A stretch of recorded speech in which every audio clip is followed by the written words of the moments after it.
အားလုံးပဲမင်္ဂလာပါရှင် SJ တို့ပြန်ဆောင်ကြပြီနော်အရင်တစ်ပတ်က SJ တို့ German နံပါတ်တွေကိုဘယ်လိုခေါ်လဲဆိုတာလေ့လာခဲ့ကြပြီနော်ဒီတစ်ပတ်မှာတော့ SJ တို့က Personal pronoun တွေကိုလေ့လာမှာဖြစ်ပါတယ်အစင်းသင်းဖြစ်ပြီဆိုရင်စလိုက်ကြမယ်နော်ဒီနေ့မှာတော့ SJ sharing လုပ်ပေးခြင်းနဲ့အကြောင်းအရာလေးကတော့နာမ်စားတွေအကြောင်းပြောပြမှာဖြစ်ပါတယ်German မှာသုံးမဲ့ Personal pronomen တွေကတော့ ich, du, sie, wir, ihr, sie,ဆိုတဲ့ form တွေဖြစ်ပါတယ်။ ich ဆိုတာကျွန်ုပ် du ဆိုတာသင် sie,ဆိုတာသူယောက်ျားလေးဒါမှမဟုတ်အထီးပေါ့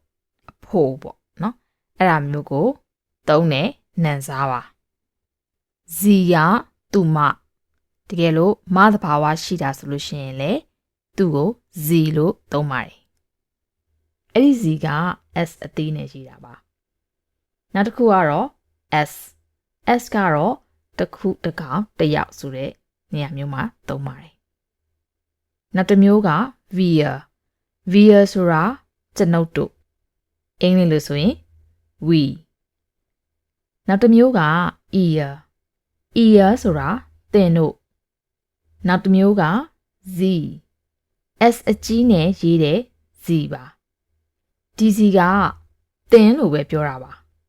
အင်္ဂလိပ်လို့ဆိုရင် you ပါပဲခုနက do ကလည်း you ပဲဒီ s အကြီးနဲ့ရေးတဲ့ z ကလည်း you ပါပဲဘယ်ချိန်မှာdo ကိုသုံးပြီးတော့ဘယ်ချိန်မှာ z ကိုသုံးမလဲဆိုတာကိုနောက်ပိုင်းမှာ SJ ထပ်ပြီးရှင်းပြပါမယ်။နောက်ထပ်နာမ်စားတစ်ခုကတော့ s အသေးနဲ့ရေးတဲ့ z ပါ။ဒီ z ကတော့သူတို့အင်္ဂလိပ်လို့ဆိုရင် they ပေါ့ SJ တို့မှတ်ရမယ်နာမ်စားတွေကတော့ ich, du, sie, wir, ihr, sie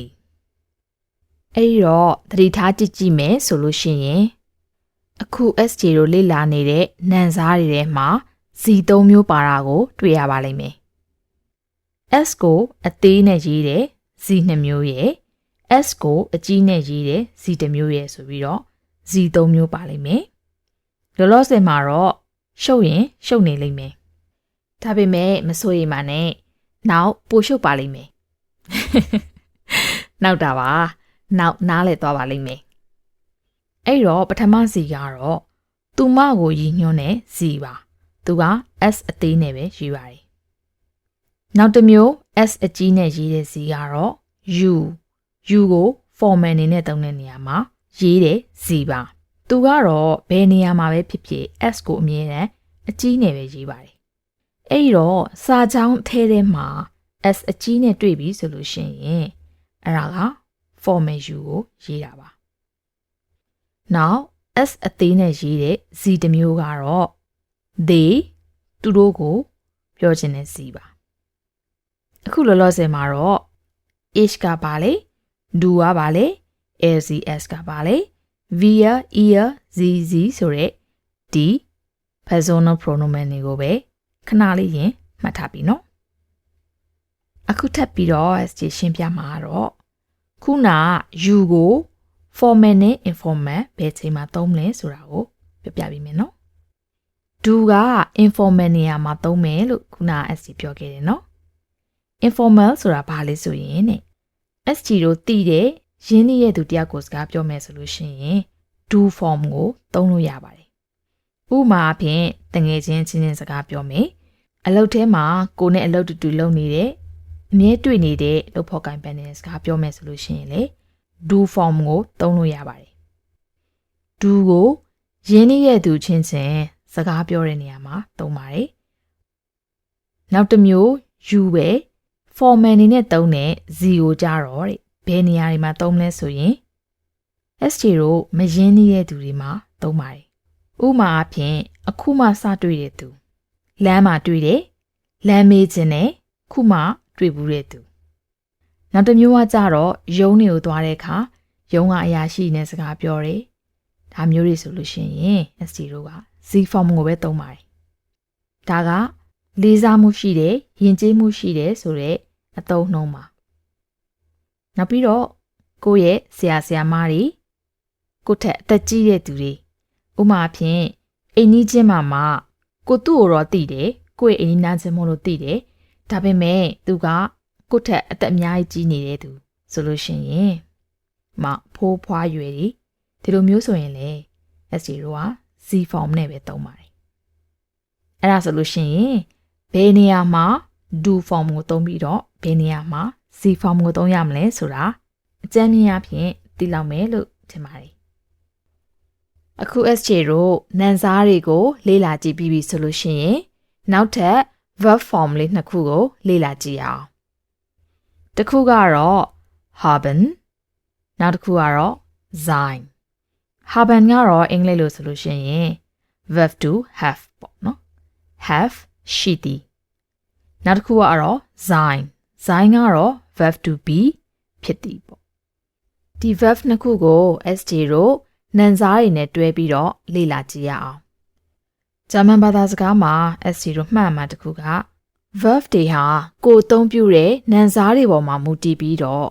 ပုံစံတွေကပြောင်းနေဆိုတာပါပဲအကျဉ်းအဖြစ် SJ တို့မှာမှတ်ရမယ် format ကလေးရှိပါတယ်အခုလောလောဆယ်မှာတော့ Haben နဲ့ Sein ကိုပဲ SJ တို့အရင်မှတ်ရအောင်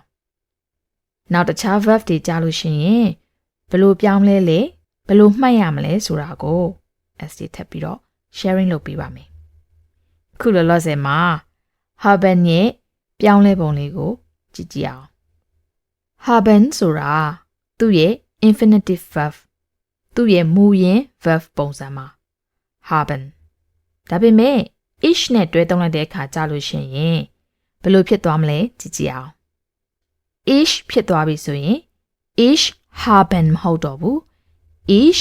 habe နောက်က n ပျောက်သွားတယ် ha a b a habe ich လို့တွေ့တာ ਨੇ အမြဲတမ်းသူကနောက်မှာ verb က a နဲ့အဆုံးသတ်မယ် ich habe du ဆိုရင်နောက်မှာ st နဲ့အဆုံးသတ်မယ်အဲ့ဒီတော့ haben မှာဆိုရင် b a n ကိုဖြုတ်ပြီးရင် ha a s t ဆိုပြီးတော့ပြောင်းသွားမယ်တဲ့ du hast ls မှာတော့သူက haben ရဲ့ verb ပုံစံက had လို့ပဲပြောင်းသွားမယ် had sie had s had wir ဆိုရင်သူ့ရဲ့ပုံစံကငကိုပုံစံတိုင်းပဲသုံးပါမယ် wir haben ပြောင်းလဲမှုရှိဘူး ihr ဆိုရင် habt နောက်က an ကိုဖြုတ်ပြီးတော့ ha a b t နောက်က t တလုံးထပ်ပေါင်းလိုက်မယ် ihr habt sie formal sie နဲ့ they အများကိန်း sie ကိုသုံးမယ်ဆိုရင်လေသူ့ရဲ့ငကိုပုံစံအတိုင်းပဲသုံးပါမယ် haben အဲ့တော့ SJ တို့အလွယ်မှတ်လို့ရတယ် wir ရဲ့ formal sie ရဲ့အများကိန်း sie ရဲ့ကိုသုံးရင် SJ တို့ကငကိုသူ့ရဲ့ verb ပုံစံအတိုင်းရေးရုံပါပဲအဲ့တော့ကျန်တဲ့လေးမျိုးကိုပဲ SJ တို့မှတ်မှာပေါ့ SJ နဲ့တူတူတစ်ခါထပ်ဆိုကြည့်မယ်နော် haben ရဲ့ verb ပြောင်းလဲပုံက ich habe du hast sie es hat wir haben ihr habt sie haben ဒီနေရာမှာ SJ တို့သတိထားပြီးတော့အတန်ထွက်ရပါမယ်အဲ့ဒါကဘာလဲဆိုရင် verb တွေရဲ့အဆုံးသတ်အတန်ကိုပြီးအောင်ထွက်ရပါမယ်အတန်တွက်မှန်မှန်နဲ့ထွက်မှအဓိပ္ပာယ်ကလေမှန်မယ် grammar ကလေမှန်မှာပါ ich habe du hast sie es hat wir haben ihr habt sie haben ဒီ verb ပြောင်းလဲပုံတွေက ST တို့မှတ်ထားရမှာပါ haben ရဲ့ပြောင်းလဲပုံကိုသိပြီဆိုလို့ရှိရင် ST တို့ Sein ရဲ့ပြောင်းလဲပုံကိုဆက်ပြီးလေ့လာကြည့်အောင် Sein ရဲ့ပြောင်းလဲပုံတွေကို Personalpronomen တွေပေါ်မူတည်ပြီးတော့ ST တို့အသိမှတ်ထားမှာပါ Ich bin du bist sie es ist wir sind ihr seid sie sind ထပ်ပြီးတော့အစီအမှတ်မိသွားအောင်စာကြောင်းလေးတွေနဲ့ကြည့်ကြည့်အောင် Haben ကရှိသည်ဆိုတဲ့အဓိပ္ပာယ်ဆိုတော့ကျွန်ုပ်မှာကားတစ်စင်းရှိသည်အောက်ထိုးကကား ein auto ein ကတစ်စင်းပေါ့နော်တစ်စင်းအဲ့တော့ ich ဖြစ်တာဖြစ်တဲ့အတွက် haben ရဲ့ verb ပုံစံက habe လို့ပြောင်းသွားမယ်အဲ့တော့ကျွန်ုပ်မှာကားတစ်စင်းရှိသည်ဆိုရင် ich habe ein auto မင်းမှာကားတစ်စီးရှိသည်ဆိုရင် du hast ein auto သူမမှာကားတစ်စီးရှိသည်ဆိုရင် hat ein auto sie hat ein auto ကျွန်ုပ်တို့မှာကားတစ်စီးရှိသည်ဆိုရင် wir haben ein auto သင်တို့မှာကားတစ်စီးရှိသည်ဆိုရင် ihr habt ein auto သင်မှာ formal ပုံစံနဲ့သုံးမယ်သင်မှာကားတစ်စီးရှိသည်ဆိုရင် sie haben ein auto သူတို့မှာကားတစ်စီးရှိသည်ဆိုရင် sie haben ein auto ဒီနေရာမှာအများကိန်းစီကိုဘာလို့ s အကြီးနဲ့ရေးတာလဲဆိုရင်စာကြောင်းအစမှုလို့ပါ German ဘာသာစကားမှာလည်းအင်္ဂလိပ်စာလိုပဲစာကြောင်းတွေရဲ့အစမှာဆိုရင်စကားလုံးအကြီးနဲ့ရေးပါတယ်အဲဒါကြောင့်မလို့ z အများကိန်းဖြစ်တော်ညာလေသူ့ကို s အကြီးနဲ့ရေးတာပါရောမသွားနဲ့နော် Now Sein ကိုသုံးတဲ့ပုံစံကို S0 စာကြောင်းလေးနဲ့ကြည့်ကြည့်အောင် Sein ကဖြစ်သည်ဆိုတော့ Ich bin Student ကျွန်ုပ်ဒီကျောင်းသားတစ်ယောက်ဖြစ်ပါသည် German မှာအမြဲတမ်းသူကယောက်ျားလေးနဲ့မိန်းကလေးကိုအမြဲတမ်းခွဲပြောတယ်အဲ့တော့ Student ဆိုရင်ဒါယောက်ျားလေးကျောင်းသား Ich bin Student တကယ်လို့သူကကျောင်းသူဆိုရင် Ich bin Studentin မင်းကကျောင်းသားတစ်ယောက်ဆိုရင်ဘယ်လိုပြောမလဲ Du bist Student Du bist Studentinသူကကျောင်းသားတစ်ယောက် is Student သူမကကျောင်းသူတစ်ယောက် Sie ist Studentin ကျွန်တော်တို့ကကျောင်းသားများဖြစ်ပါတယ်ဒါဆိုရင်ကျောင်းသားမှာသူကအများကြီးနဲ့ပြောတာ Wir sind Studenten သင်တို့ကကျောင်းသားများဖြစ်ပါတယ်ဆိုရင်